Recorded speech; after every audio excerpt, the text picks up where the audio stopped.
Bom, estamos aqui conversando com o meu amigo aqui, Carlos Nigro, que é um médico, e eu vou pedir para ele apresentar um pouquinho aqui a especialidade dele. Bom, sou médico formado na PUC de Sorocaba, fiz residência no Hospital SEMA em São Paulo, depois eu fiz residência em otorrinolaringologia, fiz doutorado no Hospital das Clínicas de São Paulo, fui professor da Faculdade de Medicina em Taubaté por 10 anos, plantonista à distância do Hospital do Pronto-Socorro Municipal, também na área de otorrino, à distância, e há muitos anos, mas principalmente agora, eu só estou na clínica privada, sou eu e mais 9 otorrinos juntos na clínica só de otorrino, onde a gente atende realmente muitos casos das infecções das vias aéreas, principalmente superiores, mas às vezes também de traqueia e pulmão também.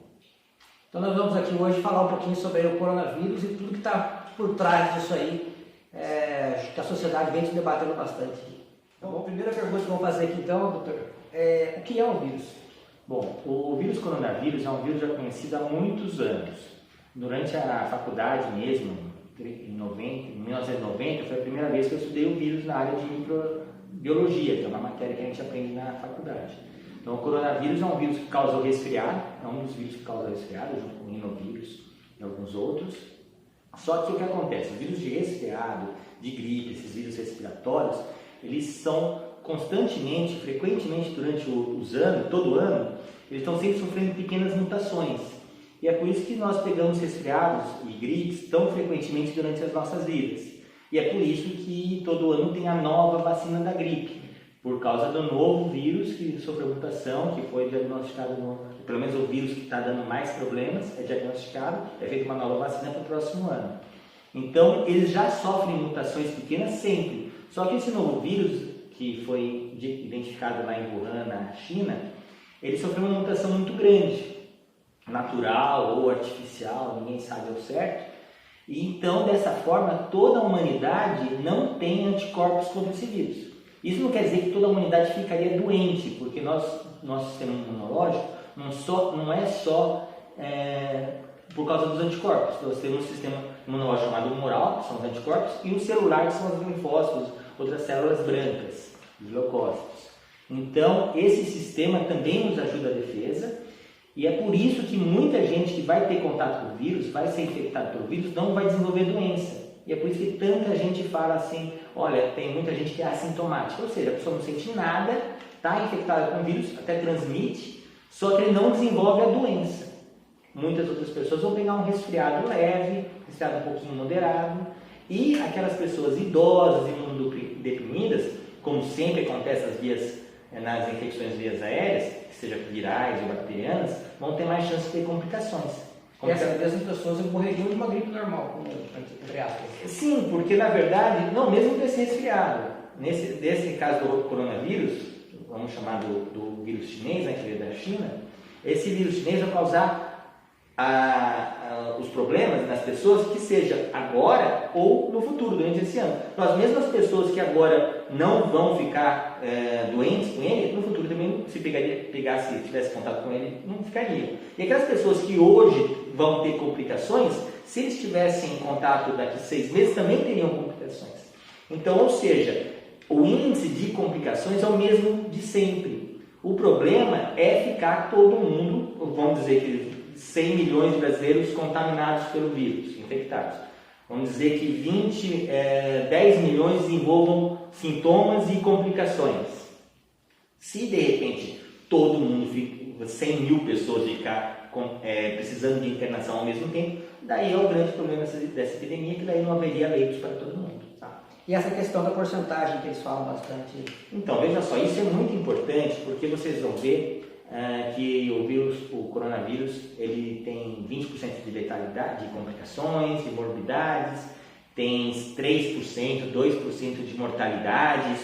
E o que acontece? Esses índices são conquistados, estabelecidos, em cima dos pacientes com teste Covid-19 positivo, que fez o teste para a identificação do vírus e foi constatado que ele estava realmente causando a doença. E veja só, esse teste a gente só indica, os médicos todos só indicam naqueles pacientes que estão com quadro grave, com complicações pulmonares ou em mau estado geral. Então, só nos casos piores. Então, quando a gente vê que é 3% de mortalidade, 20% de complicações mais graves, ou necessidade de UTI, são nos casos graves, em cima dos casos graves. Porque não é computado nessa porcentagem todos os casos assintomáticos, pessoas normais, ou os resfriados leves e moderados. A pessoa pode estar espirrando, uma dor de cabeça, mas ela pode estar com Covid-19, só que ela só desenvolveu esses sintomas, né? E aí ela não vai ser... Ou não sente nada. E ela não vai passar pelo teste, não vai saber se realmente teve e não entra na... Então, na realidade, eu tenho certeza que já existem milhões de pessoas no Brasil infectadas pelo vírus.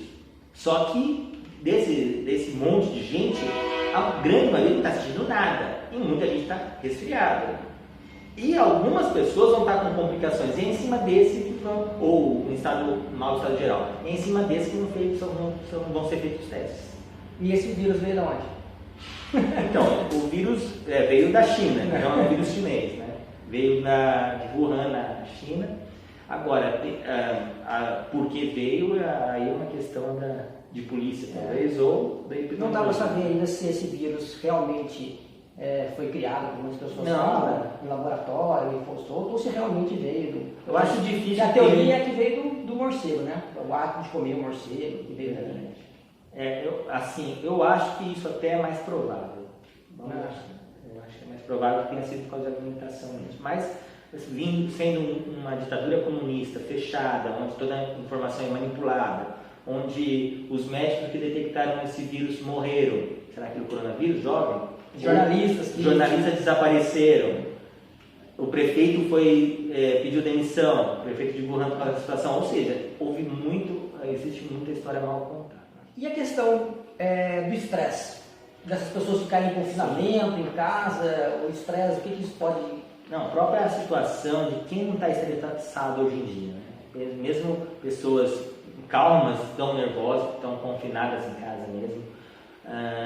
Trabalhadores estão estressados porque pode perder o emprego. Autônomos não estão ganhando seu dinheiro, numa situação até pior do que os empregados.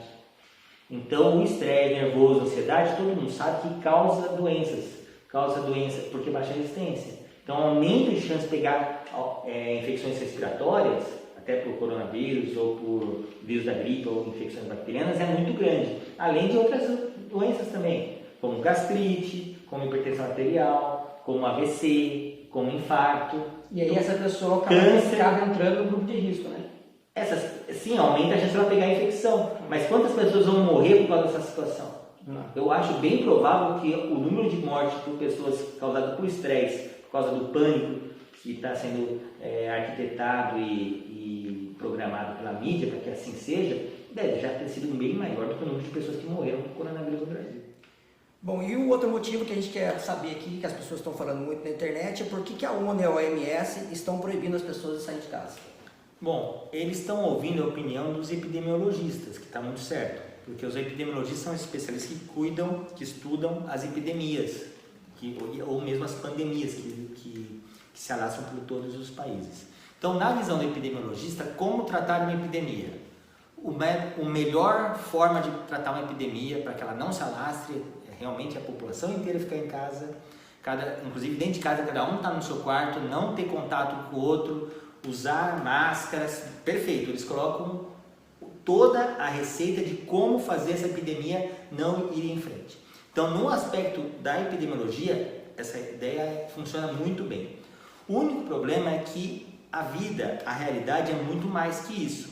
Então, na visão do epidemiologista, ele não considera desemprego, não considera recessão econômica, não considera fome, estresse, nervoso, outras doenças concomitantes que podem ocorrer.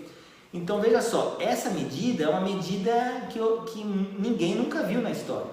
Então, na história moderna do Ocidente, isso nunca existiu.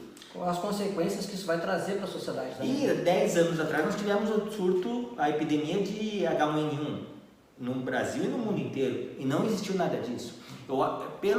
A ONU tem um viés claramente estatista, socialista, globalista, no sentido de um governo que controle e submete todas as nações aos interesses do planeta, de Gaia.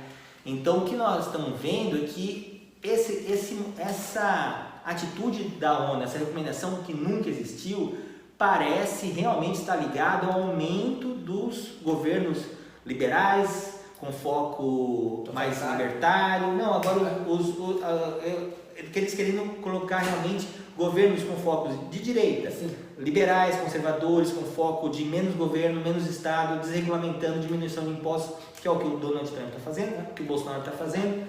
Então, parece que o que eles querem mesmo é causar realmente uma recessão econômica e depois da recessão econômica, uma crise e talvez impeachment do Bolsonaro e não reeleição do Trump.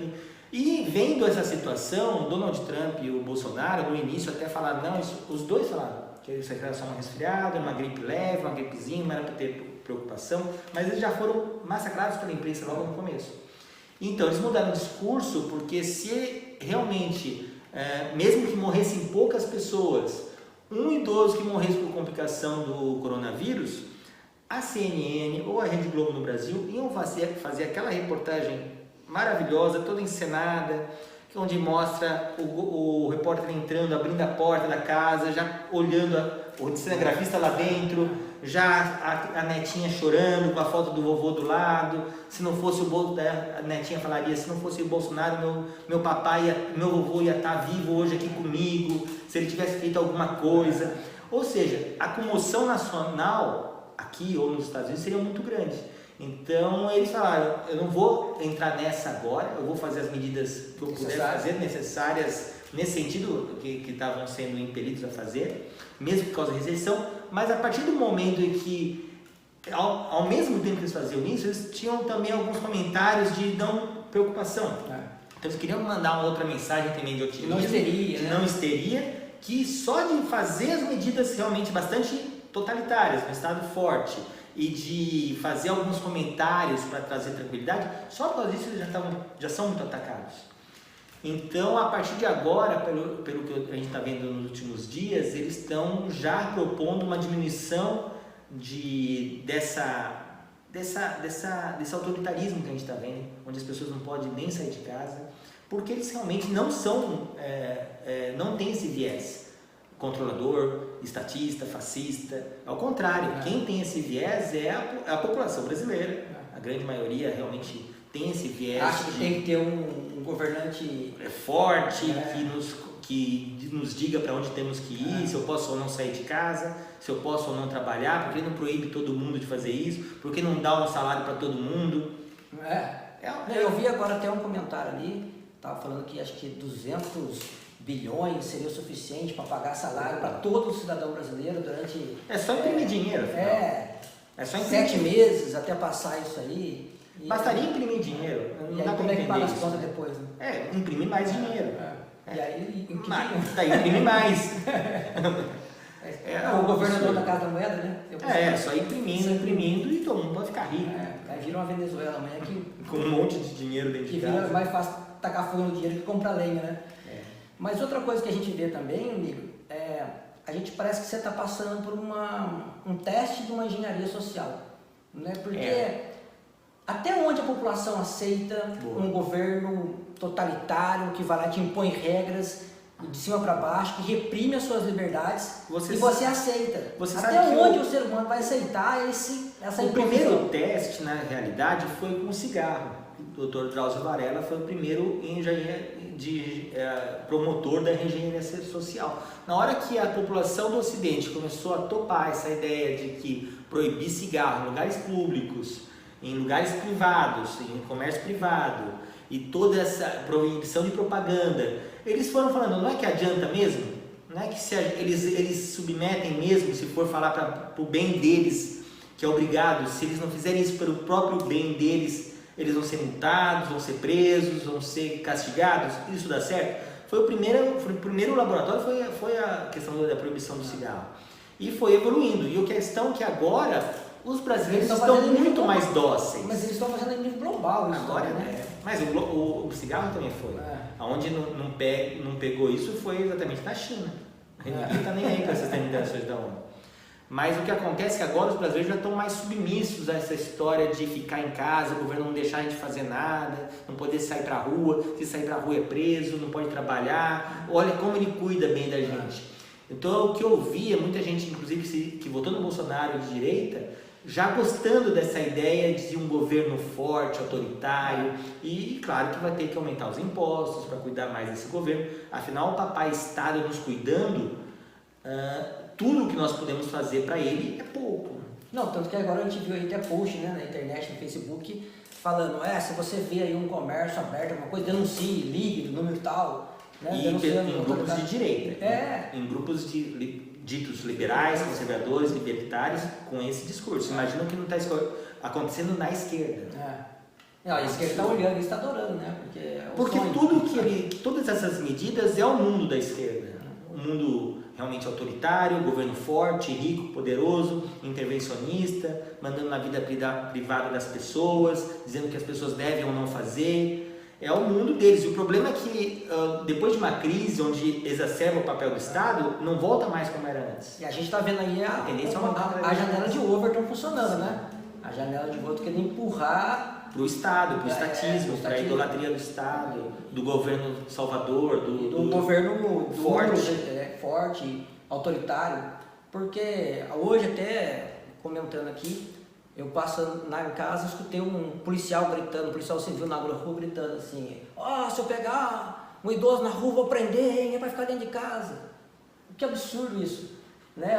Onde a gente vê, mas isso aí partiu do discurso que o próprio Dória fez, né? Na entrevista que ele deu para o SBT, onde ele fala, a partir de agora não é mais recomendação, agora é uma determinação. Ou seja, você não pode ficar mais fora de casa, você vai ser multado. Se você pegar, você vai ser multado, você vai ser preso. E aí, as pessoas compram esse discurso. E você vê, a pessoa está tirando a liberdade de ir e vir. E aí a gente entra no discurso que o Bolsonaro fala, eu não posso tirar o direito de ir e vir das pessoas, porque é um direito constitucional, né? E aí é o dito fascista, né? Chamado de fascista. E a gente vê os reais fascistas agora se manifestando. Hein? Uma coisa tão óbvia, tão absolutamente clara, né? O que está acontecendo, que realmente... E as pessoas estão batendo palma para essa atitude. Então, na verdade, as pessoas falam da mídia. Quanto mais um prefeito ou um governador aumenta o confinamento, isola a cidade, corta o fornecimento de água, de água potável, de estradas, não pode proibir entrar caminhões, mais ele é enaltecido pela mídia. É mais assim, nossa, como esse prefeito é bom, né? Olha como ele está fazendo tudo o que ele pode. Hoje mesmo eu vi um prefeito aqui da região, no Facebook dele, ele colocou, eu estou fazendo tudo o que eu posso. Dá até medo. Como assim? Não faça tudo o que você pode. Por favor, não é para fazer tudo. Estou tirando a liberdade das pessoas, a pessoa não sai de casa, está virando um crime, onde as pessoas falam que agora tem que soltar os presos porque está em risco dentro da cadeia e aí prende a população. Era só que só quer sair de dentro. É só não ter visita nos presídios que não vão levar o vírus. Ele só quer sair de casa. Que aí entrou na questão que eu ia entrar logo depois aqui, que é a liberdade, né?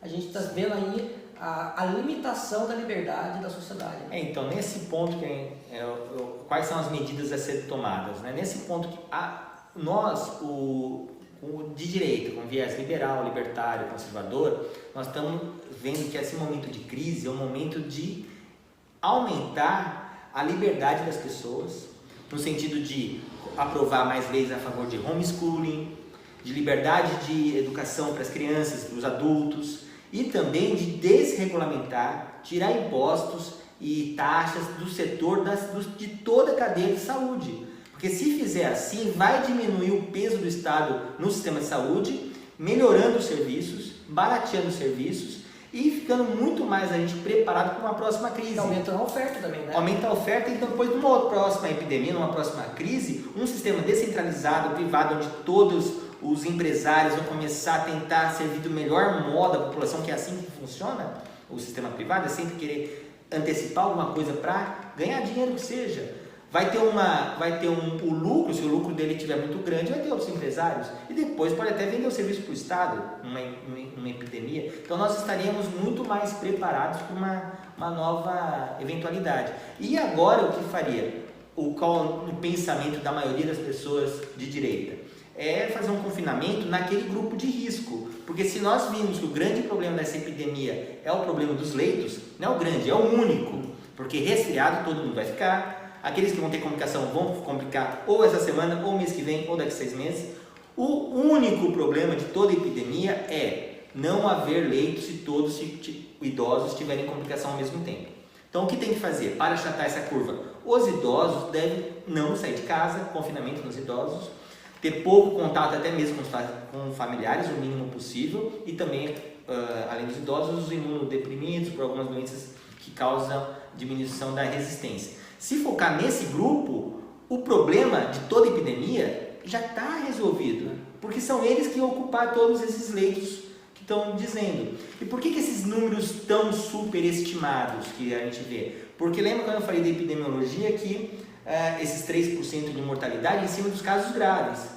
O nível está tão ruim na televisão, na grande mídia, que os especialistas põem esse 3% no número da população. Então eles põem...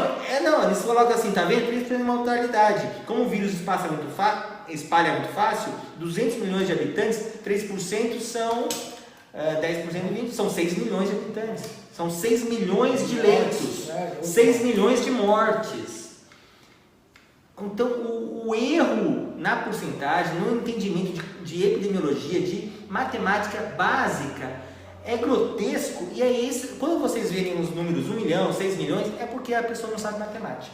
É basicamente isso. O que acontece agora é que nós ou vamos encaminhar o Brasil nos próximos meses para aumentar a liberdade do cidadão, liberdade no setor de saúde, de educação, são dois setores bastante afetados agora, liberdade no comércio, nas empresas, para que eles produzam mais, melhor e enriqueça toda a sociedade, ou nós vamos fazer o que a esquerda vai propor. A esquerda vai propor mais educação estatal para ensinar as novas crianças como a lavar a mão, ao risco de epidemias futuras e assustá-las bastante, mais presença do Estado na área de saúde, mais investimento no setor público de saúde, o que vai encarecer mais, vai ter mais impostos e mais centralização e mais serviços ineficientes. Então nós da direita vamos ter que ficar bastante de olho para que nesse momento de crise não aumente um aumento do poder do Estado, mais riqueza, poder e controle, e mais escravidão e submissão da população, e ao contrário disso fazer um aumento de poder e riqueza para a sociedade. Um país rico não é um país onde o governo é rico, é onde a população é rica. E essa contradição é muito óbvia. E aí é a grande diferença entre o pensamento de esquerda e de direita. E até a facilidade, né? Porque eu estava assistindo no programa do Cabrini, e ele entrevistando, e ele fala, um hospital privado, ele vai lá e compra um respirador hoje e entrega amanhã. Porque ele pagou o fornecedor. Agora já o público não, tem licitação. A iniciativa demora um mês, 2 meses para você fazer uma compra. E aí a gente já chegou atrasado. O público, que a esquerda gosta de governo forte, o SUS controlando todo o país, as decisões servem para o país inteiro. E cada região, cada estado, cada cidade tem uma realidade diferente. Então, na hora que nós descentralizamos todo o sistema de saúde, não só da área pública, para ter mais iniciativas pontuais, mas também, principalmente do setor privado, em cada bairro, em cada comunidade, em cada cidade vão surgir iniciativas para aquela população. Então a eficiência vai ser muito melhor. E é o que a gente estava comentando, o risco de um investimento é do empresário. Se o empresário está vendo uma epidemia e investe mais em compra de respiradores, em leitos, fala, olha, vou ter que atender a população. Ele está pensando no lucro? Tá, mas ele está pensando como é que ele vai ter o lucro? Servindo a população. E de repente servindo até o Estado, se o Estado pode comprar. O Estado nem precisa se preocupar, depois é só pagar a diária. E se caso não vier epidemia, ele perdeu dinheiro. Não é da sociedade, né? Se quando o Estado vai lá e arrisca, é que nem, por exemplo, o governo agora está comprando várias medidas para a saúde, vai investir alto. E se não for tão alarmante como estão dizendo, vai ser um dinheiro do governo investido de forma que... Exatamente, e o que acontece é assim, quanto mais ele investir, mais os outros vão falar, olha quanto ele está fazendo. Pode ser muito dinheiro jogado fora. As licitações são mais caras, ao reordenamento desses leitos, desses aparelhos, vão ser por métodos políticos, por causa do político falar assim, o prefeito, nossa, conseguimos 30 respiradores, precisava? Não, foi indicação política. Será que era necessário? Não. Ou seja, todo esse sistema vai ser desorganizado e muito menos eficiente. E a questão da Itália e da Rússia, né? Que as pessoas ficam falando muito. Bom, a Itália já é um sistema muito centralizado, estatal, esse sistema comunista de saúde, que já tem menos eficiência. Lá é um país de população extremamente idosa. Então, quando a gente vê o número de população da Itália, quando 70 milhões, 60 milhões, alguma coisa assim. A Itália não nasce mais criança. É um país onde menos crianças, o índice de natalidade é um dos mais baixos do mundo, é o mais baixo do mundo. Então a população já é muito idosa. Né? Naquela região principalmente, aquela região, ou seja, lá já é um lugar onde os leitos estão lotados de idosos. Então na hora que tem uma doença, no inverno europeu, causando o resfriado, e muitos idosos com complicações, o índice de mortalidade vai ser muito grande. E na Rússia, o que acontece? Olha que beleza, a Rússia não tem pouquíssimos casos. Bom, primeiro, é mais uma ditadura comunista. Então tudo é desinformado, é mal informado, o controle de informação é total. Se alguém já foi para lá, viu como funciona a internet, é assustador. Na Rússia, na China mais ainda. E é muito fácil os médicos num sistema comunista de saúde, orientados por uma ditadura comunista, começar a fazer os testes em pacientes que não precisavam do teste, ou em pacientes com pneumonia, com sinusite, com gripe. Todos esses casos vão dar negativo. Ou não divulga também, né? Ou não divulga, ou não faz o teste, ou fazem testes em pacientes que realmente não seria o caso. Um paciente com pneumonia, com bronquite, eu estou em dúvida se é infecção por coronavírus. Vou fazer o teste, negativo. Olha, deu negativo, realmente é só uma asma. Ou a pessoa pode estar morrendo no relato do caso, né? Que morreu de coronavírus? Sim. Não, eu nem estou... A parte de desinformação, de mal informação, é o básico de qualquer ditadura comunista. Qual seria o tratamento adequado aqui, o diagnóstico? Bom, o diagnóstico, eu estou conversando com os médicos para testar o conhecimento dos médicos, dos políticos, dos pacientes mesmo que estão desesperados, fazendo a pergunta. Se você estiver, Alberto, com febre, tosse seca, coriza, mau estado geral, você passa aqui comigo. Eu falo, Alberto, eu não sei se você está com gripe por H1N1 ou se é o resfriado por coronavírus. Eu vou fazer aqui o teste dos dois e você me traz depois de amanhã. Demora 48 horas para esse teste ficar pronto. Então, Alberto me traz os dois resultados, H1N1 negativo. Mas olha só, boa notícia, Alberto. Coronavírus positivo. Daí você fala, mas calma, doutor, eu estou com coronavírus. Sim, o resfriado por coronavírus traz menos complicações do que uma gripe por H1N1. Vamos pôr em outra proporção. O que seria pior, pegar um resfriado ou uma pneumonia bacteriana? A pneumonia é pior para o paciente. Então, para o paciente é muito melhor pegar um resfriado ou um resfriado do que uma pneumonia, do que um vírus, do que uma gripe, mas para a comunidade, para a família dele, para os vizinhos, para o pessoal do trabalho, é pior que ele pegue esse coronavírus, porque a chance deles pegarem vai ser maior do que se fosse uma pneumonia, entendeu a diferença? Então existe o paciente com coronavírus, para o indivíduo é bom, porque é uma doença com poucas complicações, muito baixo índice de complicações. Agora, para a comunidade, para a sociedade, para a região que ele mora, para a família, é ruim, porque aumenta a chance deles ficarem doentes. A capacidade de transmissão. É muito mais transmissível. Então, essa diferença entre indivíduo e coletivo, para entender o que é bom, o que é ruim, se você entender essa diferença, você já entendeu todo o problema. E o tratamento em si, atualmente, então, eu não sei exatamente como que eles descobriram isso, porque não fazia sentido a hidroxicloroquina, a azitromicina para tratar um vírus de resfriado, né? São a hidroxicloroquina, que é usada para malária, que é o protozoário ou plasmodium, que é um protozoário, não é nem vírus, e para a azitromicina, que pega bactérias, que causa sinusite, amidalite, pneumonia. Então não faria muito sentido usar isso para um vírus. E de certa forma, eu não sei como que descobriram que isso faria efeito, e parece ter um resultado muito bom, fala de 100%. Parece que a grande maioria que foi tratado tá muito bem. Tá muito bem. Tá muito bem. Mas veja só, essa porcentagem de 100%, o que acontece? Eu vi uma entrevista com uma repórter americana perguntando para o Trump se ele podia deixar garantir para os pacientes que estão com coronavírus que esse tratamento é 100%. Isso é o maior absurdo que existe. Essa pergunta não tem lógica nenhuma na medicina. Porque qualquer paciente que passa conosco com uma pneumonia, com uma amigdalite, com uma sinusite, a gente passa o tratamento e a gente não sabe se vai ficar 100%, se vai realmente curar. A gente orienta o paciente, esse é o melhor tratamento, qualquer coisa você volta aqui, mas não existe um antibiótico que cura 100% de sinusite. Não existe um antibiótico que cure 100% de pneumonia. Não existe. Se existisse, ninguém morreria de pneumonia.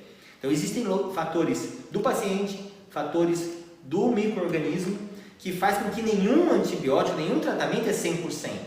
Então, qual que é a mentalidade do médico? Fazer o tratamento mais eficaz, que produz melhores resultados, acompanhar o paciente. Não está evoluindo bem? Vamos mudar o tratamento. Piorou? Vamos fazer esse outro tratamento. Em alguns pacientes, em qualquer doença infecciosa, desde sinusite, otite, laringite, pneumonia, e por que não o resfriado pelo vírus chinês, qualquer um desses podem realmente ir para óbito, apesar de todos os tratamentos médicos. Então nós temos que ter essa noção de que existe um tratamento que parece muito eficaz, mas que todo o tratamento depende do paciente e do É uma questão que eu gostaria de colocar por último aqui para a gente falar sobre a questão econômica. Se a sociedade inteira parar, talvez o estrago que vai fazer na economia e na sociedade vai ser muito maior. Não, e o vírus vai sobreviver, e o vírus vai acabar contaminando e causando as doenças infecciosas em todo mundo que queria causar de qualquer forma, nos próximos meses, anos. As pessoas que morreriam agora, morreriam de qualquer jeito depois. Então, o índice de mortalidade que nós vamos ter pelos vírus, agora ou em 1, 2 anos, vai ser igual. Mas a sociedade, se parar tudo agora... Sim, se parar tudo agora, vai ter tudo. Vai ter, além das pessoas que vão morrer de qualquer jeito, ainda vai ter a crise econômica de fora. E não é possível parar tudo, né? Porque agora só os médicos vão trabalhar. Não, mas peraí, precisa do policial trabalhar também. Ah, tá.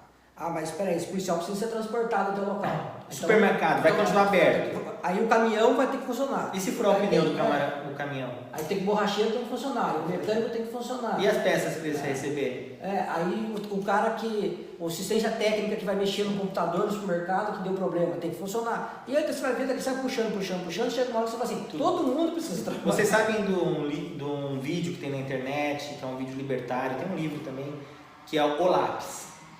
Quantas pessoas têm que trabalhar para produzir um lápis? Então não tem, todo mundo vai precisar trabalhar e outra que tem pessoas, no Brasil principalmente, milhares de pessoas aí fora, ela é autônoma, ganha o seu pão de cada dia realmente, literalmente, e se ela ficar 4 dias dentro de casa sem trabalhar, ela vai morrer de fome. E nem os funcionários públicos vão estar garantidos. Né?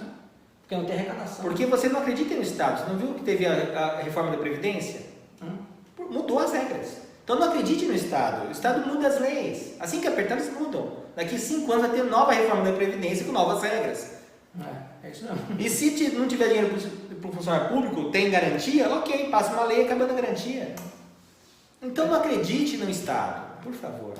Que ingenuidade, que falsa sensação de segurança, que irresponsabilidade, que vontade de ser submisso e escravo feliz. Não, desenvolva melhor seus que tem de você, faça o que for melhor, desenvolver a sua essência da melhor maneira possível, todas as suas possibilidades, tudo que você tem de potência. Né? E garantindo sempre a sua liberdade, né? Nunca vender essa liberdade. Sim, porque afinal, tanta gente não fala mal da época da escravidão no Brasil. Os escravos tinham os livros que o dono deles mandava eles lerem. Poucos eram os que eles falavam, assim como aqui também a educação pública quem manda, a educação toda quem manda quais livros tem que ler, qual é o conteúdo que tem que passar no vestibular é o Estado. Então, saúde, claro que você acha que os donos de escravos não cuidavam da saúde dos escravos? Tem que cuidar, ver os dentes lá dele, porque se eles morressem, ficassem doentes, era propriedade deles, ia ser ruim para o dono dos escravos. Então eles tinham saúde, alimento, educação, vestimento, moradia. É a mesma coisa do Estado hoje. É a mesma coisa. É que nem quando as pessoas valorizam os cubanos lá naquela ilha. É o homem da Casa Branca, né? A ilha lá, prisão de Cuba. Não, pelo menos eles têm educação, saúde, moradia e alimentação. Gente, isso é vida? É muito triste, né, essa mentalidade. Essas pessoas, eu não sei se elas topariam essa vida. E é muito poucos, né? Porque você vê muito pouco esquerdista indo morar em Cuba, né? Falar, meu filho vai para Cuba, que lá funciona, que lá é bom. Não, eles pensam isso, eles veem os cubanos como, não como seres humanos, eles enxergam a ilha de Cuba como um zoológico. Falar, eu vou lá ver os cubanos. Eles não tratam os cubanos como seres humanos, como pessoas com dignidade humana, que têm direito à liberdade de escolher o que vai querer estudar, ler, liberdade de expressão. Não, eles tratam, a mentalidade esquerdista trata as pessoas como animais. É que nem uma vez eu escutei uma socialista falando assim, mas Beto, lá em Cuba eles têm saúde e educação, né? Tá certo que eles não têm muita liberdade, mas eles têm saúde e educação. Eu falei assim, mas você perguntou para eles se eles queriam trocar a liberdade dele por saúde e educação? Então, tudo bem que ele pode ter isso, desde que ele tenha escolhido. Ela escolhe, ela pode até, ela pode eu escolher. quero perder a minha liberdade e quero que o governo me dê saúde e educação. Você escolheu, o problema é que as pessoas estão lá e não escolheram isso. O problema é que hoje no Brasil, a esquerda querer submissão ao Estado, escravidão, a gente já esperava. Agora, tem muita gente que votou no Bolsonaro implorando um Estado totalitário aqui no Brasil.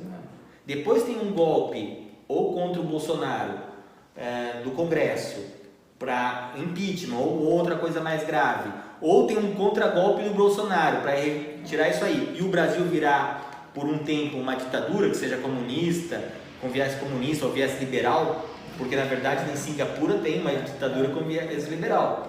Na verdade lá em Singapura é uma ditadura com grande progresso econômico, porque o ditador ele é liberal, ele é libertário praticamente.